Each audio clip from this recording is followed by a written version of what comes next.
I remember the day I moved into the apartment. It wasn't glamorous, just a small one-bedroom unit in an old building with creaky floorboards and stained walls, but it was mine. After years of crashing on couches and living with roommates, the space was a dream come true. I loved the vintage fixtures, the tall windows that let in the afternoon sun, and the thick, comforting walls. I felt safe there. The building had an odd charm to it, a certain silence that I found soothing. The neighbors were polite but distant, and the halls always seemed unusually quiet for such an old building. At first I brushed it off as the quirky nature of older buildings. I liked the isolation. It was peaceful. In the evenings I'd sit by my large window, watching the world pass below while casually scrolling through my phone. I wasn't a big-time influencer or anything, but I had a small following on social media. I'd post pictures, do makeup tutorials, and share bits of my life. Nothing too personal. I was always careful about that. I'd heard too many horror stories about stalkers and creepy fans, so I never revealed my location or gave too many details. One night, I decided to do a live stream, just a casual candor to connect with my followers. It was a slow evening with only a few people joining the chat. The usual questions popped up. Where did you get that shirt? What's your favorite lipstick? Nothing out of the ordinary. But then, a comment appeared from a user named Wall Watcher. Your apartment looks cozy. Must be quiet in there. I froze for a second, my heart skipping a beat. It was strange. No one knew where I lived. I hadn't even posted pictures of the apartment yet. I quickly laughed it off, replying with something vague like, "Yeah, it's pretty quiet." But the comment left me unsettled. I ended the stream shortly after and double-checked that all my doors and windows were locked. It was just an odd coincidence, I told myself. People online say weird things all the time. It didn't mean anything. For the next few days, things were normal. I almost forgot about the comment until it happened again. This time I was posting photos of some new makeup products I'd bought when Wall Watcher commented again. "Nice makeup.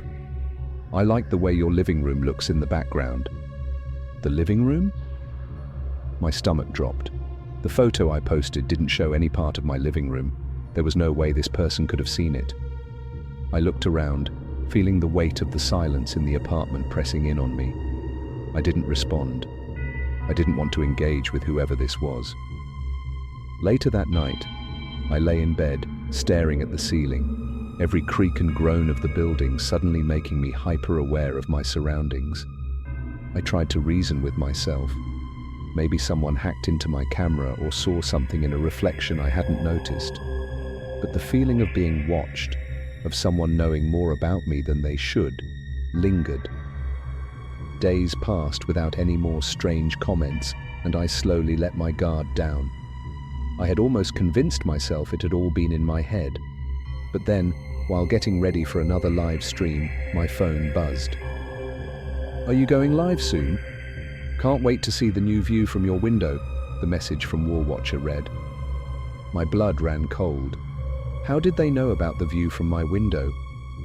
I hadn't shown it on any stream or post. The apartment was my private space. No one knew where I lived. The thought of someone spying on me from outside, or worse, already inside, made my skin crawl. I turned off the lights and pulled the curtains shut, my heart racing. I stood in the darkness, barely breathing, listening. My apartment had never felt so suffocating. The thick walls that once made me feel secure now felt like they were hiding something or someone. That night, I couldn't sleep. Every noise seemed amplified in the dark, the creak of the floorboards, the whisper of the wind through the cracks in the old windows. And then, just as I was drifting off, I heard it. A faint scratching. It was soft, barely audible, but unmistakable. It was coming from the wall behind my bed. I sat up, holding my breath. The sound stopped. For what felt like hours, I lay there, staring at the wall, waiting for the noise to return.